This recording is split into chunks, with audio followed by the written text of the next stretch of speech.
السلام عليكم ورحمة الله وبركاته، أخباركم إيه؟ أبطال سنة رابعة ابتدائي لسه مكملين مع بعض حل التقييمات الأسبوعية. النهاردة هنبتدي في التقييم السابع، ويلا بينا نبدأ ونبدأ بالأداء الصفي. يلا let's get started. الكلاس ورك هنا أو الأداء الصفي كله اختيارات. choose the correct answer. number 1 بيقول نقط أو space grow oranges and lemons. يعني مين اللي بيزرع البرتقال والليمون؟ انجينير المهندس طبعا لأ، ولا الدكتور، ولا التيتشر، ولا الفارمرز؟ طبعا ده سؤال سهل خالص. الفارمرز الفلاحين هم اللي بيزرعوا البرتقال والليمون. نمبر 2 the A grows above the soil. مين اللي بينمو فوق التربة؟ أول اختيار root الجذر، وطبعا الروتس الجذور grow under the soil. ما تنساش الجملة دي، roots grow under the soil هتقابلنا كمان شوية. ولا الشوت النبتة؟ طبعا النبتة أو البرعم بينبت above the soil، يبقى الصح shoot. Number 3 the seed البذرة and it starts to grow roots under the soil. البذرة بتعمل وتبدأ إن هي تنمو تحت التربة. هنا عندنا السيد subject فاعل، طالما في فاعل يبقى عايز بعديه فعل. نشوف الاختيارات. special مميز ودي صفة. weather الطقس وده اسم. germinates يعني ينبت أو بتتزرع، فطبعا البذرة بتنبت، يبقى الصح على طول تنبت أو تتزرع germinates، ده الفعل. آخر اختيار papyrus ورق البردي مش هينفع، فالصح هي germinates. Number 4 ancient Egyptian used papyrus to make. المصري القديم استخدمها ورق البردي علشان يعمل oven الفرن، ولا البيبر الورق، ولا الريد الجريد، ولا الفريج؟ طبعا هو ورق البردي بيتعمل منه على طول البيبر الورق. تمام. Number 5 papyrus is a very. ورق البردي بيكون a very plant. بيكون نبات special مميز، ولا farm، ولا paper، ولا shoes؟ طبعا special plant يعني نبات مميز، الصح هيكون special. Number 6 my grandparents used استخدموا to water the seeds. أجدادي استخدموا علشان يرووا البذور؟ rain water مية المطر، ولا heavy ثقيل، ولا between، ولا daisy؟ طبعا استخدموا مية المطر rain water. Number 7 بيقول farmers work in the habitat. الفلاحين بيشتغلوا في موطن احنا أخدنا في الدرس 3 مواطن. desert habitat الموطن الصحراوي، و river and lakes habitat الموطن الخاص بالأنهار والبحيرات، والagricultural habitat يعني الموطن الزراعي. وده اللي بيشتغل فيه الفلاح علشان يبدأ ان هو يزرع النباتات. يبقى الصح الفارمر شغال في the roots grow in the soil، لا هو الدزر ولا الليك ولا الروتس الجذور، يبقى under the soil تحت التربة. الجذور بتتزرع فين أو بتنمو فين؟ تحت التربة. Number 9 we need احنا محتاجين to grow a new plant. محتاجين علشان نزرع نبات جديد؟ طالما في زرع ونبات جديد يبقى هنحط السيدز في التربة، يبقى احنا محتاجين we need seeds أول اختيار. Number 10 plants that live in the النباتات اللي بتعيش فين؟ هابيتات. هنا بيسأل على نوع معين من المواطن الخاصة بالنباتات. مالها بقى الموطن ده أو النبات ده ماله؟ don't need a lot of water مش محتاج مية كتير. طبعا النباتات اللي بتعيش في الديزرت هابيتات هي اللي مش محتاجة مية كتير. إنما لو قال لي محتاج مية كتير يبقى اللي بتعيش في الليكس والريفرز، عندما ما بتحتاجش مية يبقى الديزرت هابيتات.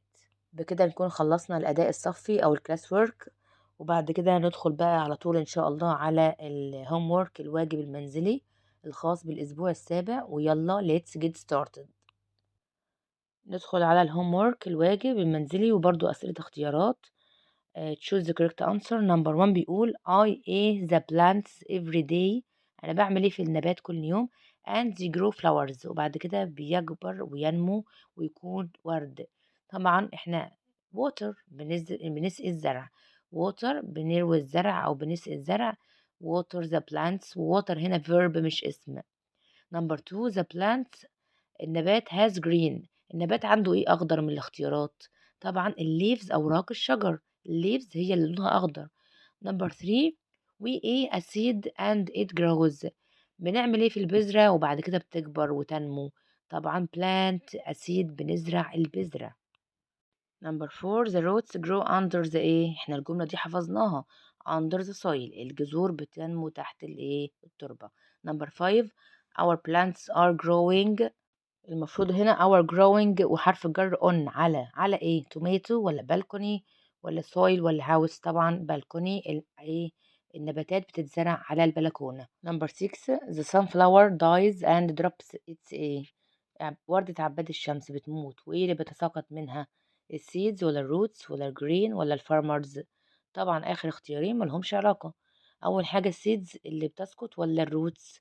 طبعا السيدز، البذور بتاعة ايه، السانفلاور بتسقط لما السانفلاور بتموت. رقم 7 plants near rivers and lakes need a lot of ايه، النباتات اللي جنب الأنهار والبحيرات أكيد محتاجة مياه كتير. a lot of water a lot of water. Number 8 camels are good animals for the ايه، الجمال بتكون حيوانات جيدة لإيه، للريفرز الأنهار ولا الليكس البحيرات ولا الديزرتس ولا السيز؟ طبعا الديزرت، واحنا عارفين كده من ايه، من الوحدة اللي فاتت. نمبر 9 مين grow food for us to eat، مين اللي بيزرع الأكل علشان ناكل؟ طبعا قايلين من شوية جملة شبهها، الفارمرز هم اللي بيزرعوا. نمبر 10 حاجة بتكون are the colorful flowers، ورد بيكون ايه يعني فيه ألوان. مين الورد اللي فيه ألوان هنا وشكله حلو؟ الروزز ولا الريدز ولا كرابس ولا اللاند؟ طبعا الروز، الوردة الحمراء، الروزز. بكده نكون خلصنا الأداء الصفي والأداء المنزلي. يلا بينا ندخل على التقييمات، وهي 3 نماذج، ونبدأ بالنموذج الأول. أول نموذج جايب لي تكست نص، وإحنا هنحط من الكلمات اللي فوق في النقط اللي تحت. complete the following sentences with the correct word. أول كلمة fur الفرو، water المية، feet أقدام، desert الصحراء، ear الهواء. camels are beautiful strong animals، يعني الجمال بتكون حيوانات جميلة وقوية. they help us to carry things and people to cross the ايه، هما بيساعدونا ان احنا نشيل حاجات عليها، وكمان بتحمل الناس علشان يعدوا ايه، يمشوا في ايه. طبعا cross the desert يعني يعبروا الصحراء، يبقى اول نقط هنحط فيها الديزرت. الجملة اللي بعد كده we use their a to make clothes، بنستخدم ايه خاص بالجمال علشان نعمل منه ملابس. طبعا الفير الفرو بتاعهم. camels have large flat ايه، camels عندها flat ولارج ايه المسطح عندها وكبير؟ طبعا الفيت. so they can walk علشان كده هم بيقدروا يمشوا on the sand على الرمل. they can live without ايه، يقدروا يعيشوا من غير ايه for a long time لمدة طويلة. طبعا يقدروا يعيشوا من غير مية لمدة طويلة، يبقى آخر اختيار هنحط فيه water. النموذج اللي بعديه برضو تكست نص وعايز كلمات، نقرا النص على طول. plants can live in many habitats، يعني النباتات بتعيش في مواطن كتيرة. some plants don't need a lot of water، نباتات كتير مش محتاجة مياه كتير. so they can live in the ايه، ممكن علشان كده بيعيشوا فين؟ اللي مش محتاجة، خلي بالنا من الجملة، الجملة بتقول مش محتاج مياه كتير نبات ده، يبقى بيعيش فين؟ يبقى النقط اللي بعديها بيعيش في الديزرت هابيتات، طالما مش بيحتاج مياه كتير. يبقى أول نقط هنكتب هنكتب ديزرت هابيتات، هنكتب كلمة desert. الجملة اللي بعديها we can also find plants near a، ممكن نلاقي نباتات جنب ايه and lakes. طالما في كلمة lakes بحيرات، يبقى النقط قبليها، النقط اللي قبليها بتكون rivers أنهار. these plants need a lot of ايه، النباتات دي بقى اللي جنب الأنهار والبحيرات محتاجة ايه، عكس الجملة اللي فوق، ما كانتش محتاجة مية كتير، هنا محتاجة مية كتير a lot of water. يعني الجملة اللي فوق هتساعدك ان انت تحل الجملة دي. there are plants in the ايه، يوجد نباتات موجودة فين في الهابيتات؟ مش عارفة هابيتات ايه.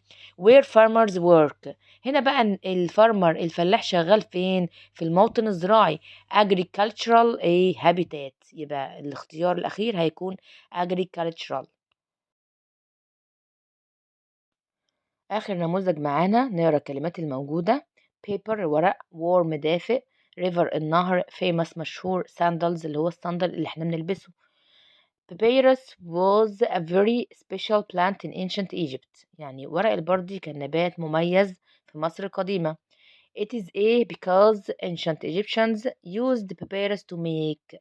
كان علشان المصريين بيستخدموه في كان طبعا مشهور. It is famous، يبقى أول نقط هتكون famous.